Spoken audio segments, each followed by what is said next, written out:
Hi, this is Maggie. In this video, we're going to discuss saving objects to a binary file using the pickle library. If you haven't looked at the picture mover program, I recommend you watch that video and look at that code, and then return here, as we will work with that program in this video. It's important to be able to save work to a permanent storage device. It's the only way we retain the work when we quit a program. This usually includes some kind of state information. For example, in our picture mover program, it would include the picture, the location of the picture, and the settings. In a more complicated program, it could include many more objects, and those objects could reference each other in ways that make flattening the structure a non-trivial task. We want to make sure that each object that needs to be saved is saved only once, but when the program reads objects back in, they all have correct references to each other. The pickle library in Python will save objects to a binary file. A binary file is one that cannot be correctly interpreted by a text editor. So rather than save information out as a series of Unicode codes, information is saved out in a different encoding. We will need to know what data is saved in a binary file and in what order so we can read it back in correctly. This is true of a text file as well, of course. We still need to know what the values in the file represent and how the file is structured, even if we can open it up and read it in a text editor. We're going to use the pickle library to save our picture mover data to a binary file when we quit, and to read the picture mover data in from a binary file when we first start the program. It is very easy to use, and it will flatten the object structure for us so that the saved data is efficient and correct. Let's look first at the very simple pickle example from the book, so we can see what we need to import and what commands to use. We'll then work on the picture mover program. This is listing 6.1. At the top, we import the pickle library so that we can use pickle, and we import IO so we can annotate our file variables. In this program, we're going to pickle a list of integers, and the pickling code is here.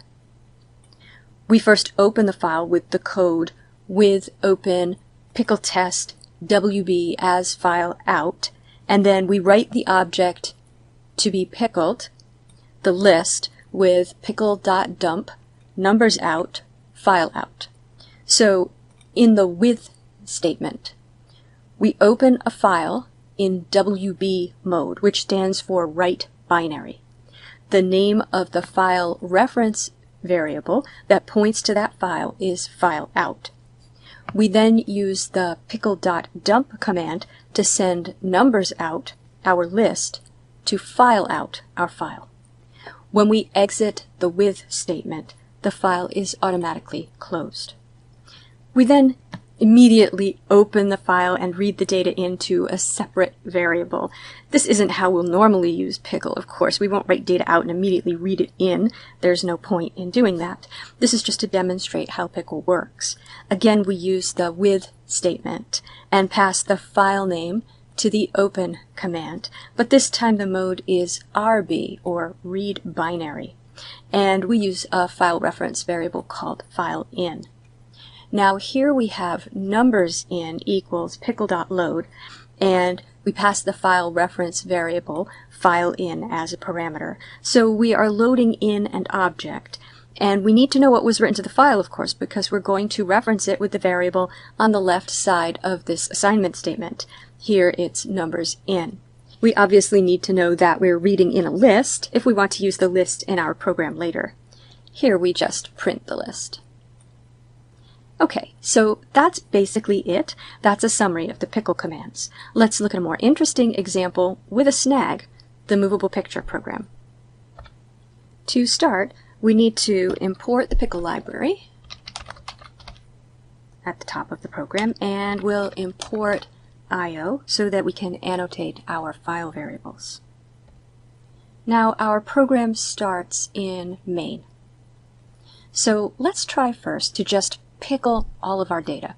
We have three objects, settings object, movable picture object, and a picture mover object.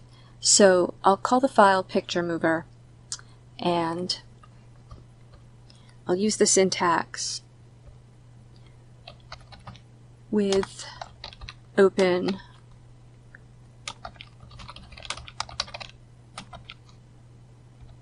and then the name of the file, and the mode WB, and I'll call that file out to be consistent with our other example. And I'll annotate that at the top of main.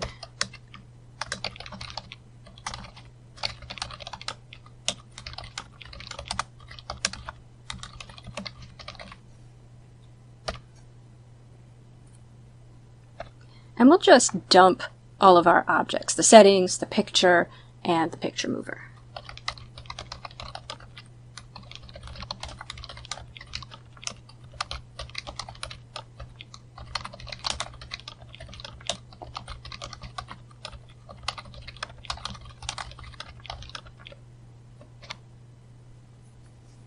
Okay, so if I run this program,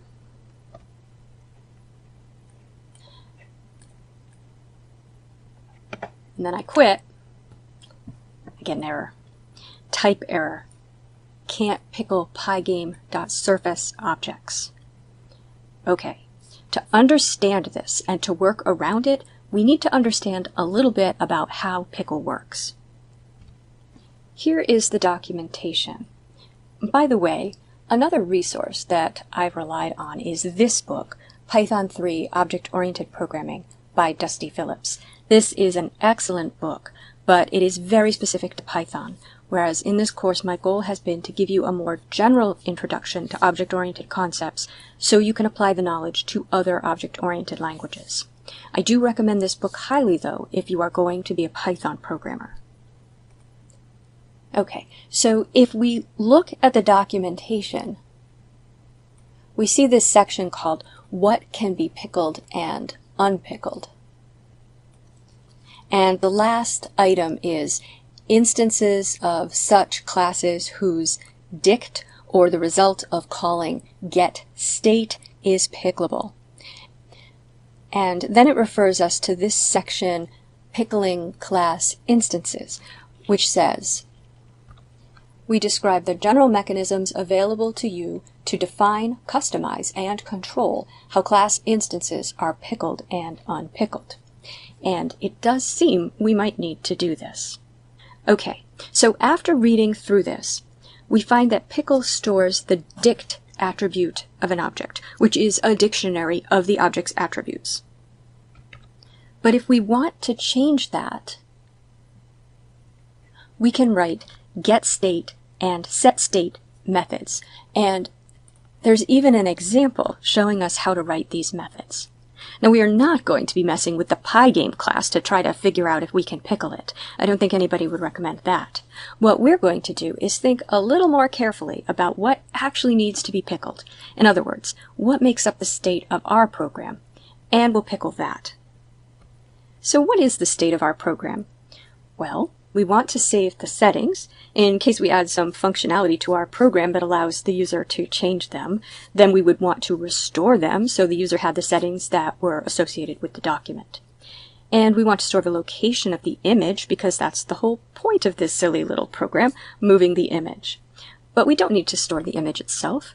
And we certainly don't need to store the window or the background, which are also surfaces. In fact, we don't need to store the picture mover, the class with the event loop, at all. What we really need to store is the settings and the location of the picture, which is part of the movable picture object. So let's remove the line of code that pickles the picture mover object. Now we're just pickling the settings and the picture, but the picture contains a surface as part of its data. So we'll write a __getState___ method for movable picture that returns a dictionary containing only the coordinates and not the surface. This is another one of those Python special methods. So, up in movable picture,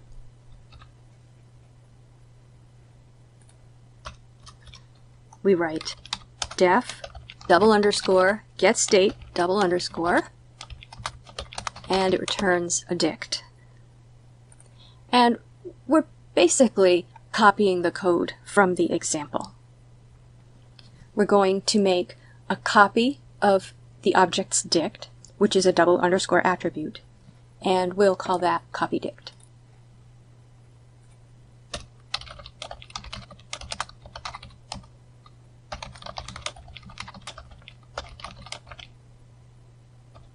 And we're going to remove the image attribute by using the del command to delete it from the dictionary.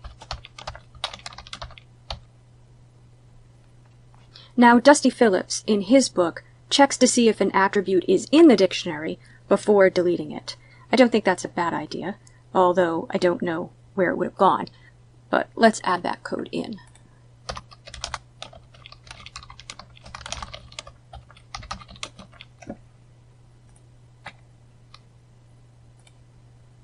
And then we return copy dict.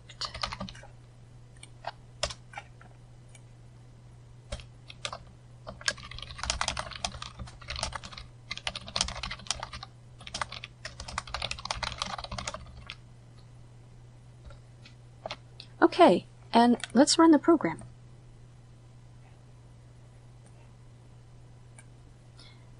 And now we can run the program and quit, and no exceptions are thrown. And there's a file called picture mover in the directory with the program. Of course, we can't check it as it's a binary file. The only way we can check what's in there is to try and read it back in. Here it is in Notepad++, in case you've never tried to open a non-text file in a text editor before. The text editor does its best to interpret it as Unicode, and there are some characters in there, kind of interesting. You can see the names of the two classes in the order that we wrote them to the file. But what we really need to do is read it back into our picture mover program to see if it worked. So what we can do is check to see if the file exists, and open it if it does. But if it doesn't, we can create the settings and the picture from defaults as we did before. So we'll import OS path.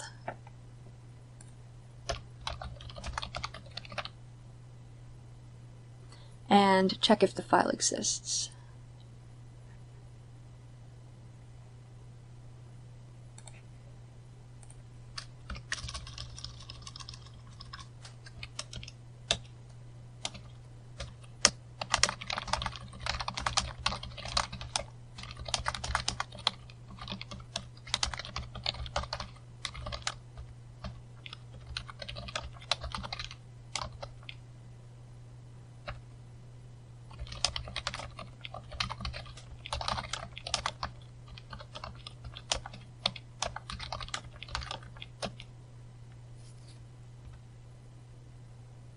And then open it and read in the settings and the picture. And if it doesn't, we'll just use the code we had before, creating the settings and the picture from defaults.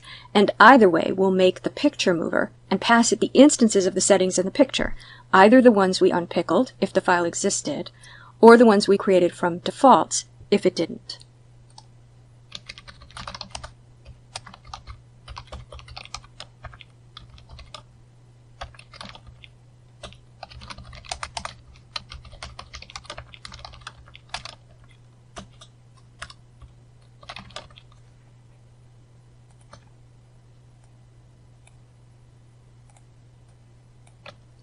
Now, there's still a catch.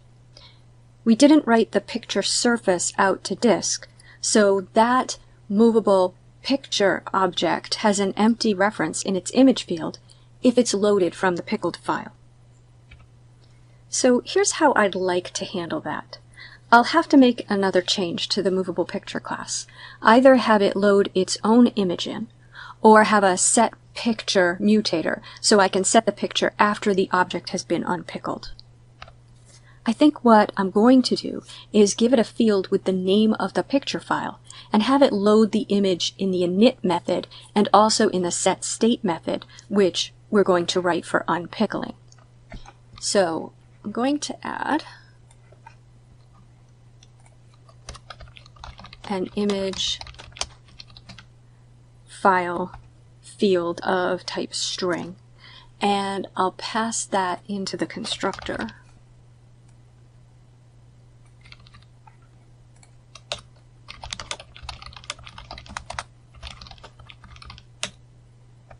and moved the code to create a surface to the init method.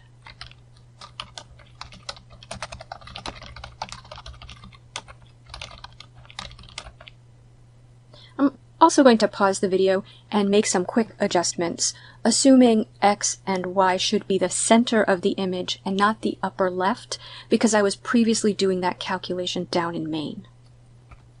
Okay, that's done. Now I'll also write a setState method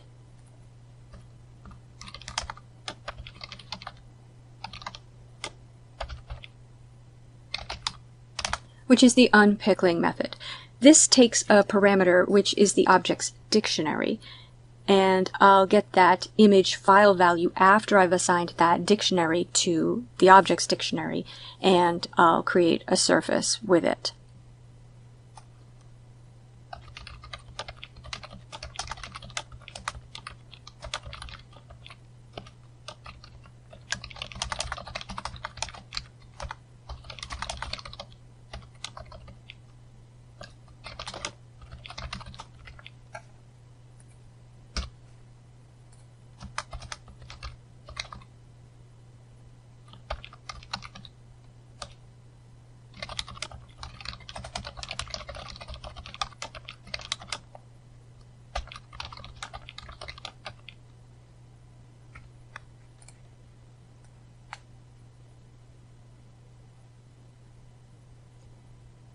Now down in main, I will remove the code that creates the image and pass in the name of the image file instead of the image.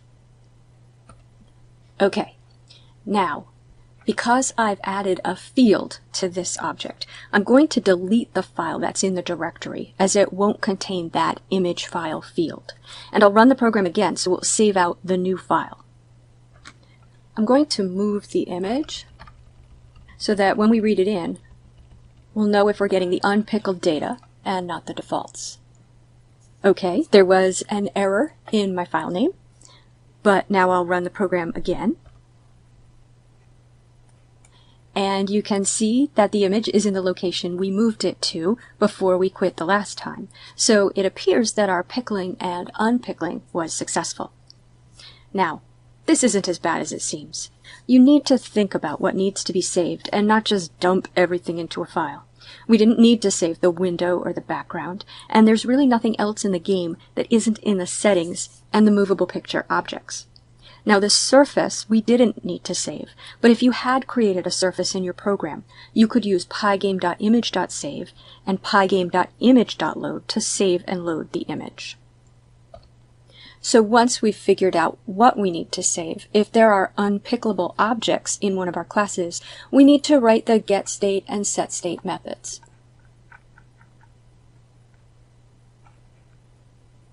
But they are pretty straightforward to write.